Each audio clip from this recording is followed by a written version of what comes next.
গত বুদ্ধ পূর্ণিমার দিন ছিল আমার কাছে খুবই স্পেশাল, কারণ ওদিনকে আমি নিজের ইনকামে একটা গাড়ি কিনতে পেরেছি, হ্যাঁ তোমাদের সবার সাপোর্টে। তো সকাল সকাল আমি পুজো দিয়ে এসেছিলাম, আর তারপরে কিন্তু আমি অমিত আর এদিকে আমার একটা দেওর মানে আমার ভাই হয়, তো আমরা বেরিয়ে পড়েছিলাম কিন্তু গাড়িটা দেখার জন্য, মানে গাড়িটা ফাইনালি আমরা নিয়ে আসবো বলে।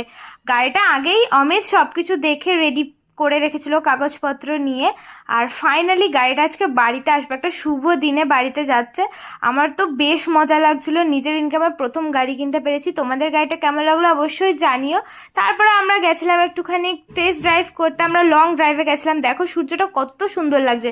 তো সবার ফার্স্টে আমি আমার বান্ধবী আর বান্ধবীর বোনকে এখানে তুলে নিয়েছি, হচ্ছে আমার বেস্ট ফ্রেন্ড। তারপরে চলে গেছিলাম মিষ্টির দোকানে, আর ওখান থেকে মিষ্টি কিনে নিয়ে তারপরে একেবারে বাড়িতে যাব। বাড়িতে গিয়ে কিন্তু আগে মায়ের হাতে মিষ্টিটা দিয়ে দিয়েছি। বাপিও গাড়িটা দেখেই মানে সবাই খুবই খুশি হয়েছে। তো আমরা বসে বসে অনেকক্ষণ গল্প করছিলাম। তো ভিডিওটা কেমন লাগলো জানিও, চ্যানেল সাবস্ক্রাইব